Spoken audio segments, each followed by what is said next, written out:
श्री चरण दिया है शरण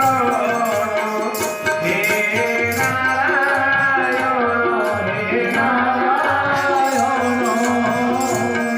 तुम पद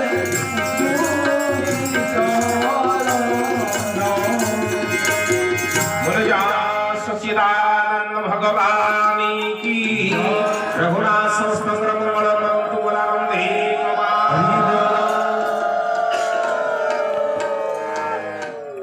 आज सुशील महामुनि भगवान डाकुछंती ठाकुरे मो गुरु करिछंती प्रभु जेउदिन आपनकर पाद मो आश्रम रे आपनको संगरे करि आसीबी प्रभु सेई दिन आश्रम रे मोर पाद पड़ियो प्रभु मते उद्धार करि दियो निजर करि दियो भगवान कहंती ना भक्त जेते बेले मते निजर करि पकांती आ भगवान सेतिकी बेले भक्त को उद्धार करि दियंती भागवत कहंती ना मोर मोर मित्र से करे जो पवित्र गोविंद गोविंद गोविंद पदुमलु सीम करंद हृदय देह मोर शून्य भगवान भावे मु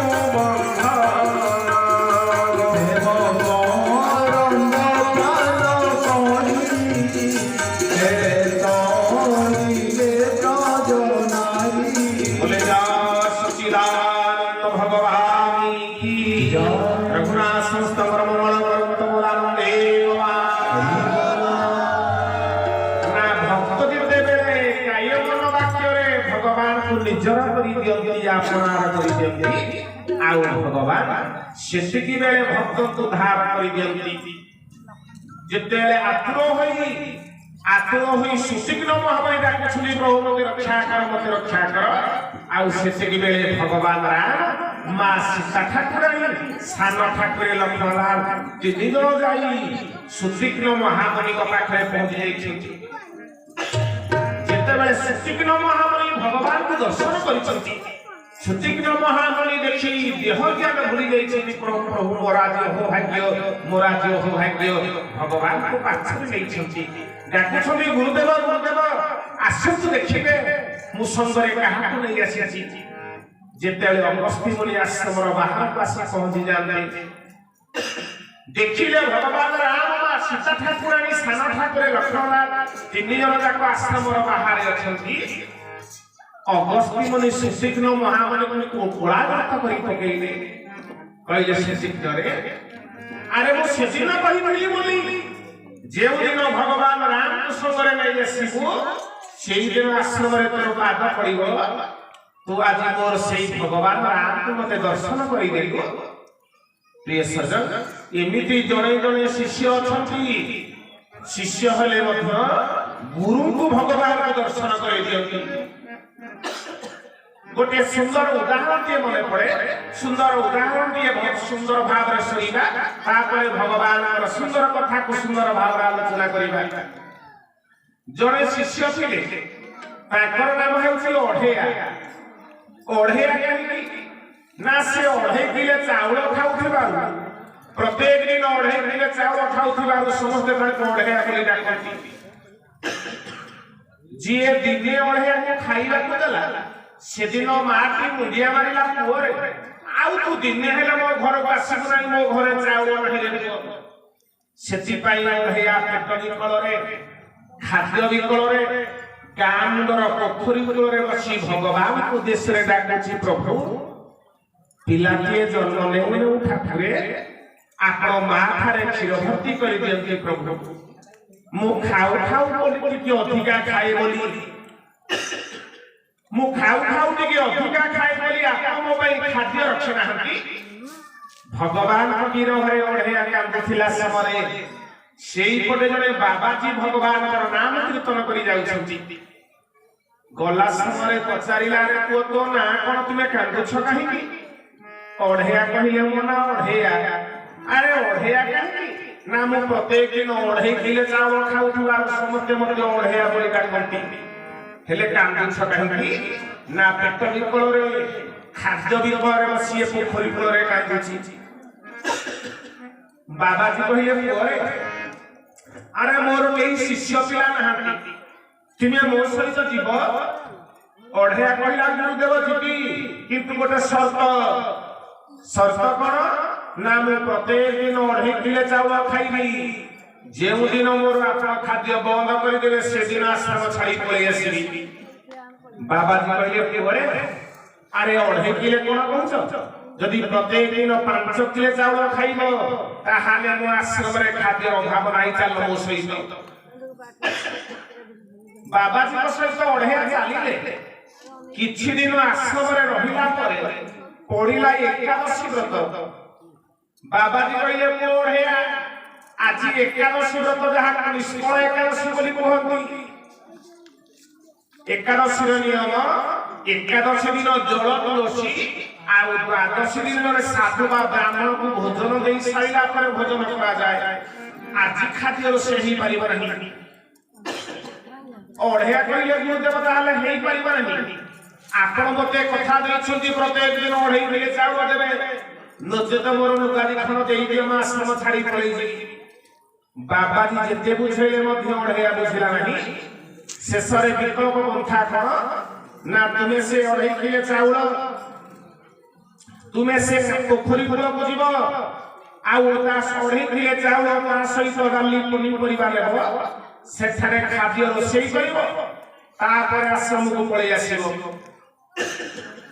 ଆଜି ଗୁରୁଙ୍କର କଥା ଅନୁସାରେ ଅଢେୟା 2.5 କିଲୋ ଚାଉଳ ତା ସହିତ ଡାଲି ପନିପରିବା ନେଇ ଖାଦ୍ୟ ରୋଷେଇ କରିଛନ୍ତି। ଖାଦ୍ୟ ରୋଷେଇ ସରିଲା, କଦଳୀ ପତ୍ରରେ ଅନ୍ନ ବଢା ହୋଇଛନ୍ତି। ଖାଦ୍ୟ ଖାଇବାକୁ ଯିବା ସମୟରେ ଅଢେୟା ମନେ ମନେ ବିଚାର କଲା, ପ୍ରଭୁ ପ୍ରତ୍ୟେକ ଦିନ ଖାଇବା ସମୟରେ ମୋ ଗୁରୁ ଚଳୁ କରନ୍ତି, ମନ୍ତ୍ର ପାଠ କରନ୍ତି, ହେଲେ ମୋତେ ତ କିଛି ମନ୍ତ୍ର ଜଣା ନାହିଁ। ଅଢେୟା କଲା କଣ? ପ୍ରେମରେ ଆଖି ବନ୍ଦ କରି ପକେଇଲା, ଆନନ୍ଦ ମନରେ ଭଗବାନଙ୍କୁ ଡାକିଲା, ପ୍ରଭୁ ମୋତେ କିଛି ମନ୍ତ୍ର ଜଣା ନାହିଁ। କେବଳ ଏତିକି ଡାକିଲା, ନା ଗୁରୁଙ୍କର ଗୁରୁ ଖାଇବ ଆସ ହେ, ଗୁରୁଙ୍କର ଗୁରୁ ଖାଇବ ଆସ, ଗୁରୁଙ୍କର ଗୁରୁ ଖାଇବ ଆସ ହେ, ଗୁରୁଙ୍କର ଗୁରୁ ଖାଇବ ଆସ, ଗୁରୁଙ୍କର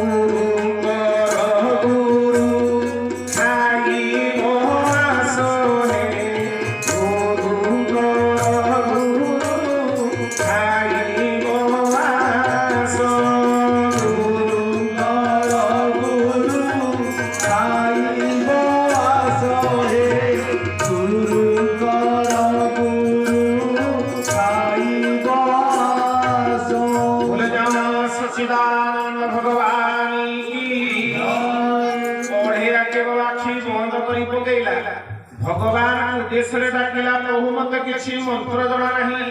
କେବଳ ଏତିକି ଡାକିଲା, ଗୁରୁଙ୍କର ଗୁରୁ ଖାଇବ ଆସ ହେ, ଗୁରୁଙ୍କର ଗୁରୁ ଖାଇବ ଆସ।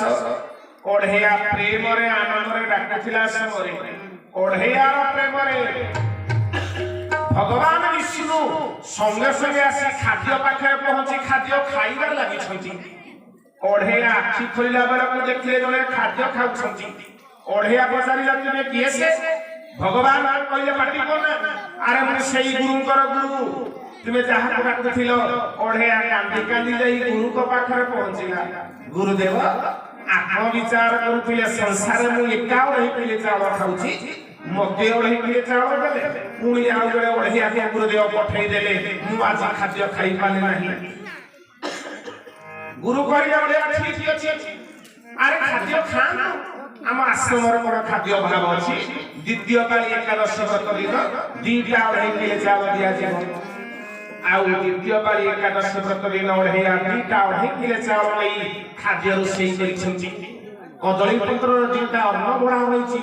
ସେମିତି ପ୍ରେମରେ ଡାକୁଛନ୍ତି, ନା ଗୁରୁଙ୍କର ଗୁରୁ ଖାଇବ ଆସ ହେ, ଗୁରୁଙ୍କର ଗୁରୁ ଖାଇବ ଆସ,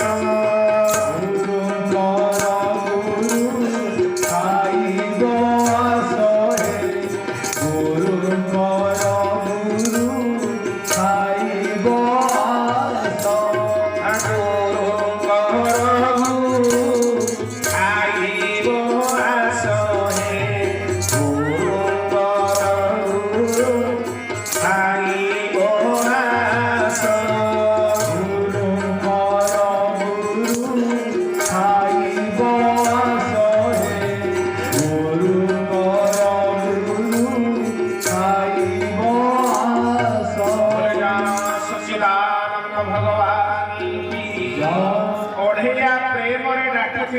समय आज भगवान विष्णु जेतले खाद्य खाइबाकू बाहरते भगवान का हाथ को मां लक्ष्मी महारानी जाबड़ी धरी कहले प्रभु प्रथम पाली एकादशी व्रत दिन कुआड़े गले जे पेट भरी खाई आसिले एथर प्रभु कुआड़े जाउछंती मोते समय नउनाहती भगवान विष्णु कहले लक्ष्मी आसुन दीटा पत्र पड़ीची एथर भगवान का सहित मां लक्ष्मी महारानी आसी दीटा पत्र खाइबार लागिछंती ओढ़िया कहले प्रभु मुका आपन को चिन्हिची ए स्त्री लोकटी प्रभु किए से भगवान कहला रे मु खाइबे को मो स्त्री उपवास रहिबो अरे मोर स्त्री ओढ़िया कांदी कांदी गुरु को पाख को दौड़िला गुरुदेव बुझाई देला रे खाद्य खान तृतीय पारी एकादशी व्रत दिन ओढ़िया तीनटा ओढ़ी किले चाउल ता सहित डाली पुरी परिवार ए खाद्य रोषेई करी छथि सेमिति डाके छथि गुरुंकर गुरु खाइबास हे गुरुंकर गुरु खाइबास एथर भगवान विष्णु मां लक्ष्मी महारानी आसीथिला समय गरुड़ महाराज भगवान को बाट जगिले प्रभु दीपाली हला कोले जाउछनी प्रभु मते डाके नाही भगवान कहले गरुड़ आसन तीनटा पत्र पड़ीची एथर भगवान को सहित मां लक्ष्मी महारानी गरुड़ महाराज आसी तीनटा पत्र बसी छथि आ ओढ़िया कहिबे कोन कांदी कांदी गुरु को पाखु दौड़ेले गुरुदेव कहिला ओढ़िया खाद्य खांतु आम आश्रमर कोन खाद्य भाव अछि चतुर्थ पाली एकादशी व्रत दिन तुमको चारिटा ओढ़े किले चावल दिया जिवो चतुर्थ पाली एकादशी व्रत दिन नै ओढ़िया चारिटा ओढ़े किले चावल नै रोषेई करि छथि चारिटा वर्ण बढा होइछि सेमिति प्रेम रे डाकुछथि गुरुंकर गुरु खाइबास हे गुरुंकर गुरु खाइबास प्रेम रे आनंद रे डाकिथिला समय आज भगवान विष्णु मां लक्ष्मी महारानी गौरव महाराज आसिथिला समय शंकर भगवान और भगवान का सहित भेट होला भगवान विष्णु कहले शंकर जी गोटे जगह रे भलो भलो खाद्य खाइबा को मिलुची चलो खाइ दबा ता पर बसी कथा वार्ता आज चारि जन जाके खाद्य पाखरे पहुंची खाद्य खाइबार लागि छथि ओढ़िया कांदी कांदी गुरु को पाखु दौड़िले आज गुरुदेव जेते बुझेले मध्य ओढ़िया बुझिला नहीं पंचम पाली एकादशी व्रत दिन ओढ़िया पांचटा ओढ़े किले चावल आनिले सत किंतु आ खाद्य रोषेई कले नहीं सेमिति कंचा चावल कंचा डाली कंचा पनी परिबा पांचटा पत्र रखी प्रेम रे डाकु छथि ना गुरुंकर गुरु खाइबो आसो हे गुरुंकर